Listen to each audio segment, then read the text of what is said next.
Today's date is August 9th, 1996, and we are conducting an interview with Ervin Greenwood.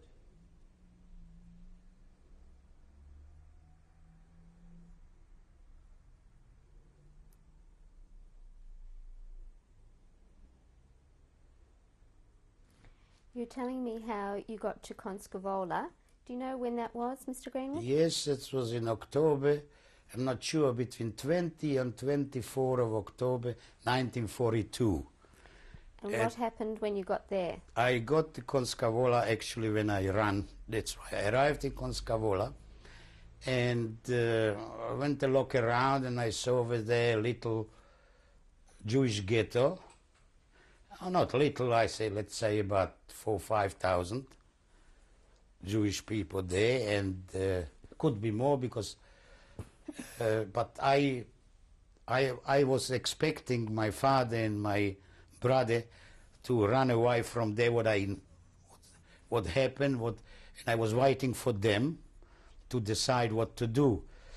That's mean I knew they're going to run because they find out same night that I'm not there. If I'm not there, they decided, well, we have to go. And what happened, I had two uncles there, and from mother's side, with us. Plus, well, my brother, and the silly people, excuse me saying so, I said not to tell anyone. But they told another few people what they knew from my uncle, and there was few neighbors from home, and from another town, and they all ran away like 20 or 22 people. And that's called a mass breakout. If it's 3 people run, well, 3 people run, yeah? But if it's 20 people, over 20, it's a mass breakout. And they arrived in Konskavola about 9:30, and I was waiting for them. And, well, that was a ghetto, and you could buy bananas, not bananas, tomatoes. First time I saw a tomato, and a cake, and a bread, and butter. And it was something new to us and to those people who arrived. They all still had money or watches or rings or things. Oh, my God, he said, I have to eat, I never saw that before. You know, they didn't have it for 6 months or 8 months or a year already, and they've been already hungry and never saw things like that. Like my uncle, what I didn't like, and I said to him, oh, poppisikite. I can still remember the poppisikite. My God, poppisikite. I have to have the pop. I said, we have no time, they're going to come after us. He said, why should they come after us? I said, because it's a mass breakout. I told you to come 6 of you, or 4 of you, not 20 of you. Anyhow, and I got really worried because I was positive. I knew the Germans, and I knew they liked me and my father and my brother, that they're going to be mad because we done it, they trusted me. I never been even watched. That's mean, I said, I'm sure they're going to come after us. Oh, no.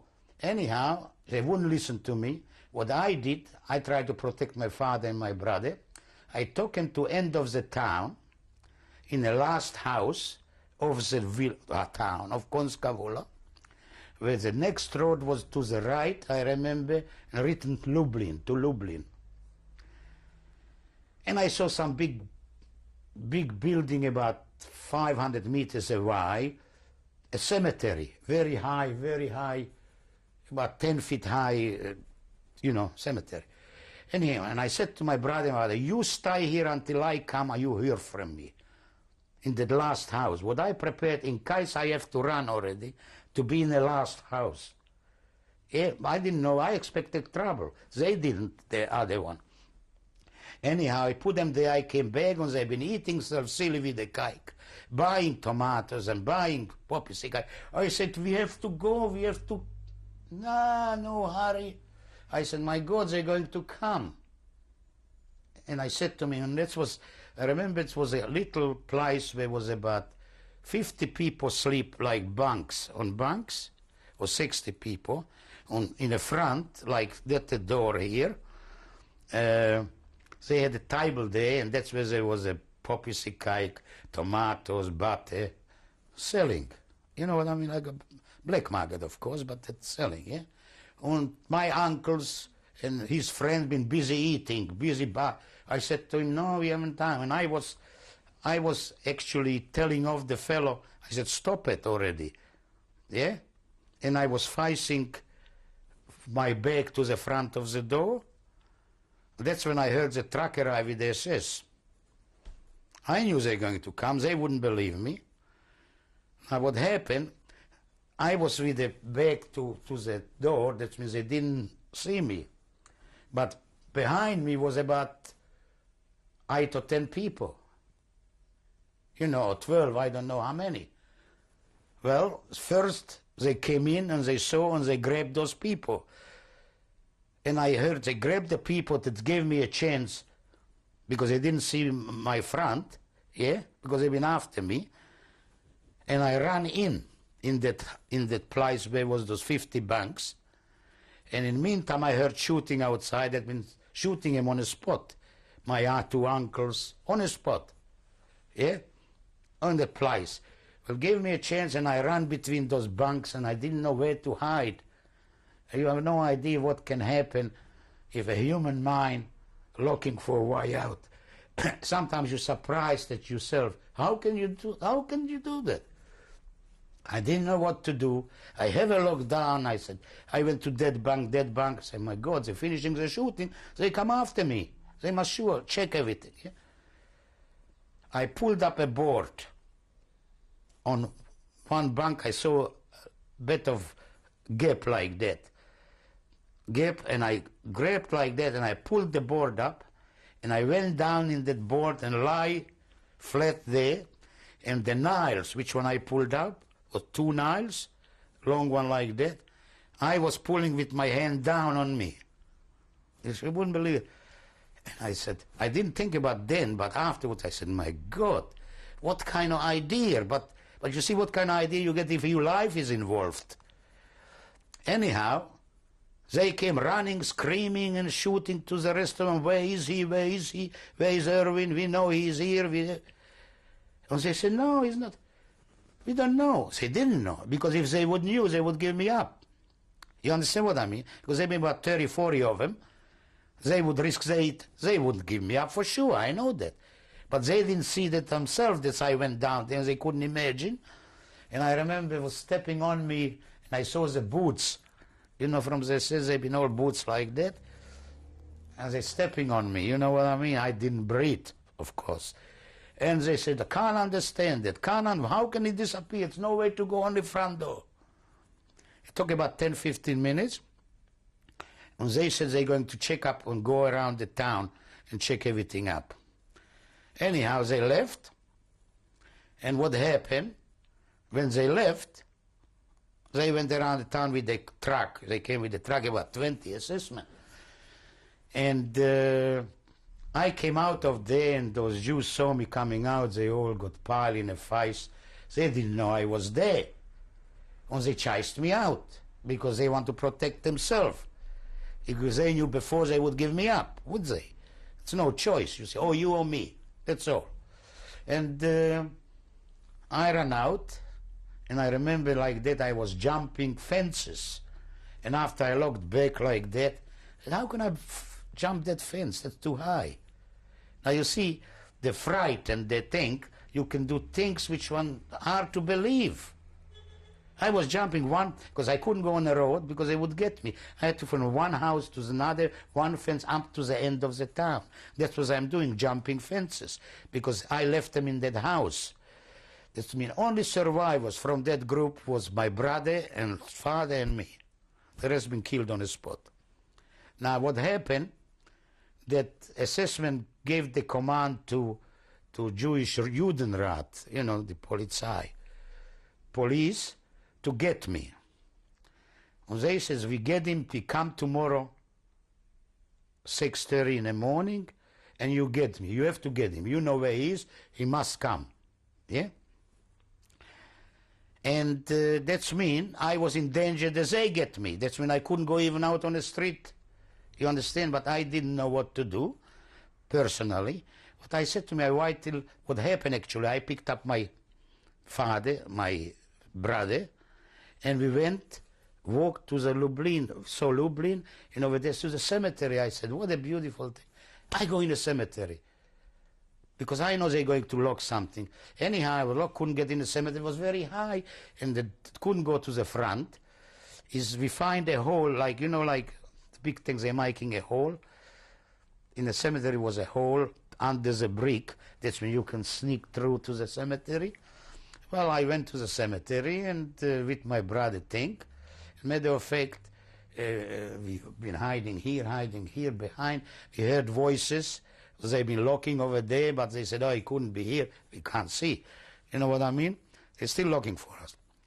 And, well, I said, we have to settle down here. And that was already about 12 o'clock or something. And until we relaxed, and we got nothing to eat, of course, I said, we pick a grave. It was already grave, you know, for two people prepared, like to die, two people. Well, I used one. I said, let's get in here. We went in there, and we slept over. No, we didn't sleep. We sleep over, yeah. But the same night, I said, I get organized food.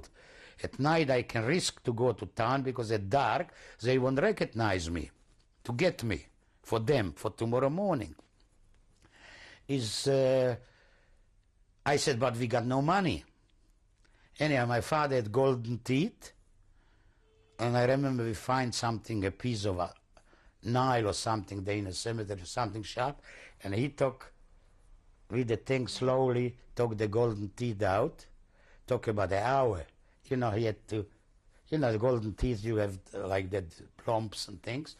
And he took them out, and he gave me the golden teeth. He said, let's get some bread and milk or something, and bring it here. I said, all right. I said, you don't move. See, my brother was only 14, and my father, when I said to him, you don't move, you see what happened before, you see what happened. They see, they're all gone now, they're all dead. I had to make it sure for him. He said, not to run and not to hide and not to do. Because you see, if I wouldn't put them in that house, they would be dead too. You know what I mean? But you just try to protect. You don't know what's happening. So I went, it was dark, and I went to a fellow and asked on the street, where can you get bread? And he said, that fellow sells bread in that house. Well, I went, and I tried to get, I said, what I get here? Gold teeth. And he said to me, you can get one loaf of bread and a pint of milk. I said, you crazy, that's all? That's all. Well, I said, what about the little bit? No, he said to me another thing. And I said to him, what about where I can get a piece of wurst, what do you call it, sausage or bacon or something, I said, you know. And I said, I got no money, only that golden teeth. He said, the bacon or that, what he said, cost so much and so much. I give you the milk and the bread, and I give you the money, and you give me the gold teeth, and you can buy yourself enough money for the bacon. I said, all right. I said, I leave the bread here and milk there. Which one? Some other one wouldn't trust him. But I was green, you know what I mean? I was still, I believe everybody. What's the difference? Human is a human. I said, all right. I left it there. And I went to get the bacon. And I walked one day, and come police, and they recognized me. Because they grabbed me, the Jewish police, and put me in jail. That tomorrow morning came the SS to get me. 6:30 or 6 o'clock. Now, that was a jail, that's what happened in Konskavola. Here was a townhouse like that, you know, long. And he was a department for that. He was a jail. And he was a clock with a thing, you know, like old-fashioned way. And that jail was only a small jail. That was only for, like in a townhouse, you know, that big like those 2 rooms, 3 rooms like that, 2 rooms, yeah? And in the front of the jail had the bars and a cover like that. That's people who, families, let's say they arrested somebody, they brought him some food and put it underneath like that. That was it. You see, that's when if they brought us food, he brought us, he said, call the name, and I came to the window and he gave me a plate of soup. You understand? I was the only one night. So I couldn't have been anymore. I would be dead. Anyhow, well, I was caught. Yeah? And I said, my God, my father is dead there.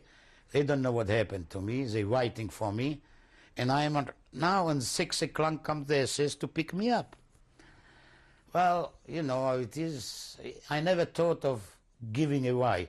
You know what I mean? I never hadn't thought when I was so young, oh, I'm finished. You know what I mean? I always try to look for way out. Remember, was another fellow with me, a red-headed one. He was caught too, yeah, another one. And I said, what do I do? And I was sitting there, thinking there, looking at the bars. And I had a spoon from the soup they gave me. And I was sitting there next to the, you see, like the bars here, and the front like that. And I was sitting next to the bar, and I started to, with the spoon, to pull out, you know what I mean, a hole in next to the bar. And I was working like that till 3 o'clock in the morning. And I loosened one bar. That means I loosened one square. Not a full bar, just one square. And matter of fact, I said I learned in school that when you got a square and your head goes through, your body goes through.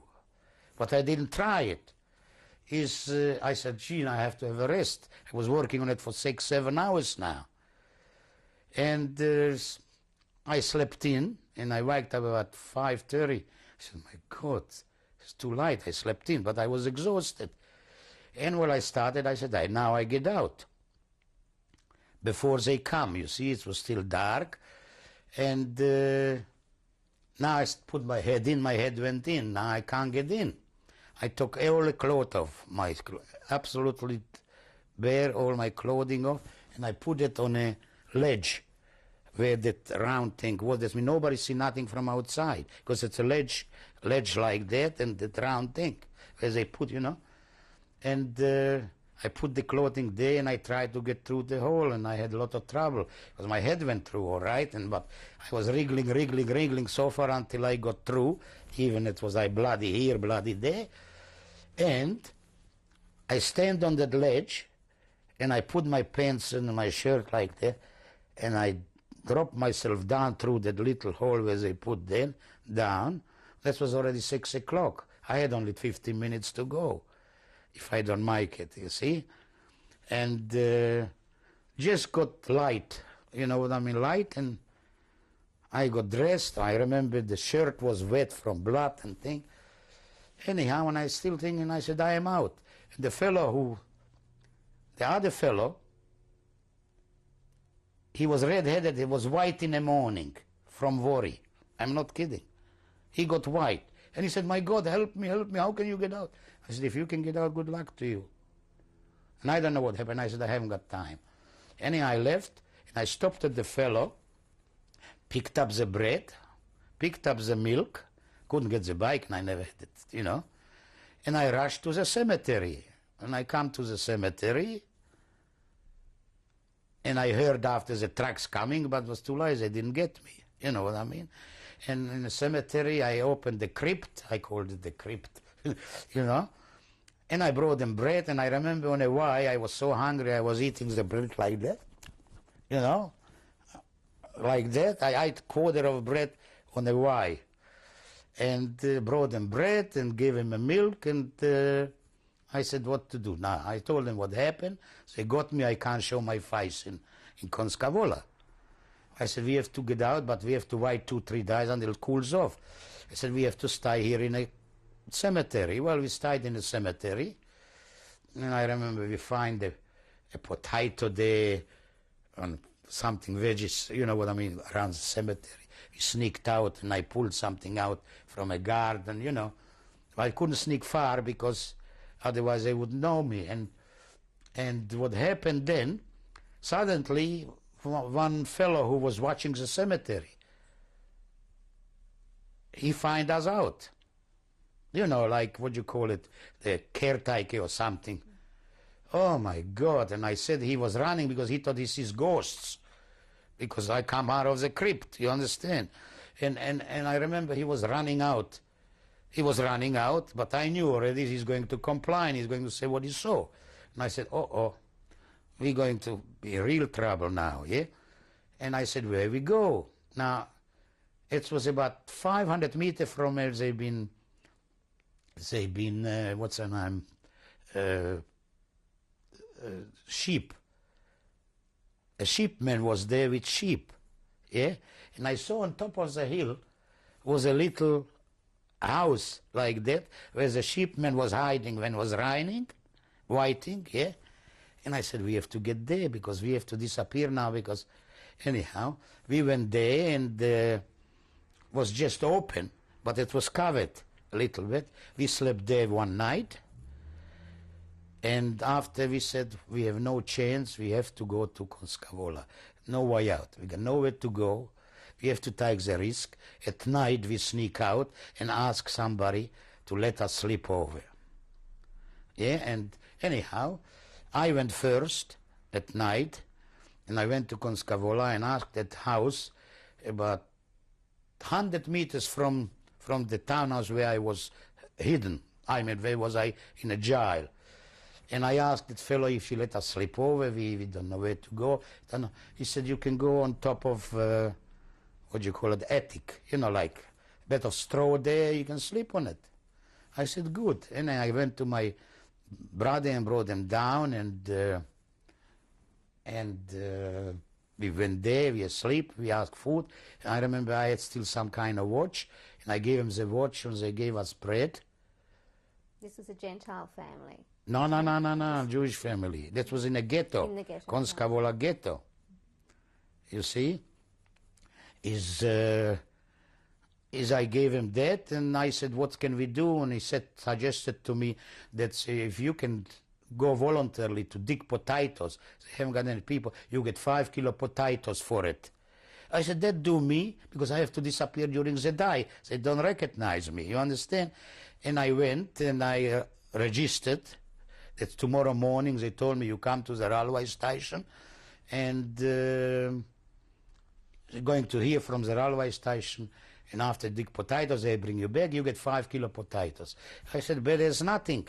And what happened then is my brother got sore throat and a headache. He was 14. He said in the morning he can't go because he got a sore throat. I said, all right, you stay here. We go. We come tonight, and we all right. Well, that was the Konskavola. That's where I was. And actually, the same next morning when I went to the station, suddenly was all SS circled around all town. I couldn't go nowhere. That's mean they asked me, and those 6 people been there, or 7. He said, what you doing here? It's a curfew. He said, but we got the permission because the train come 6:30 and we go digging potato voluntary. He said, voluntary? I said, yes. He said, we promised 5 kilo potatoes. He said, that's nice to go voluntary.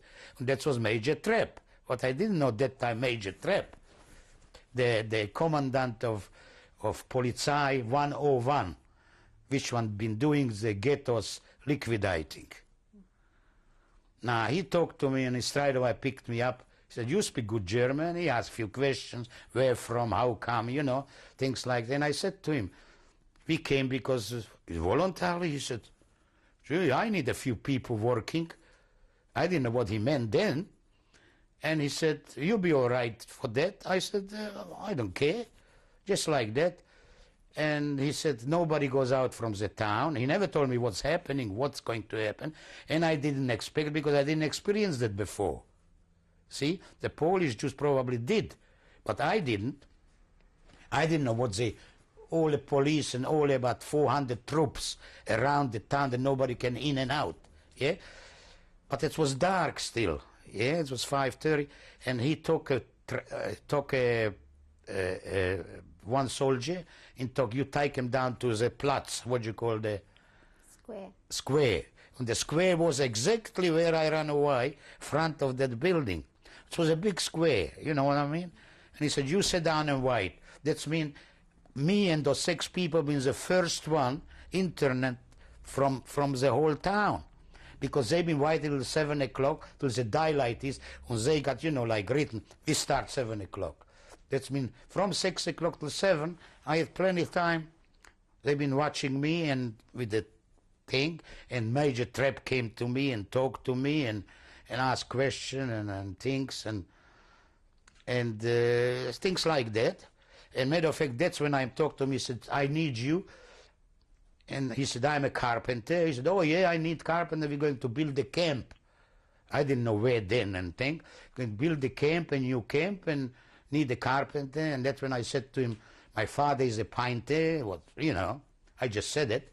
And he said, too old. I said, well, but he's a good painter. What's the difference if he's old?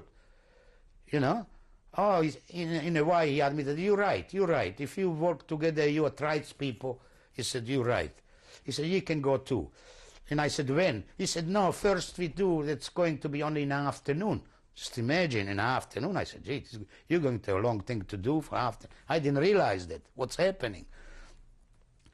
Anyhow, and that's how it was, and now started 7 o'clock exact, and he talked to me, and he asked me about,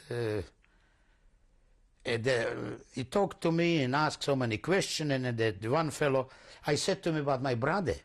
I said, my brother is somewhere here, and what happened, he's supposed to go to work, but he felt no good, and he doesn't know what's going on.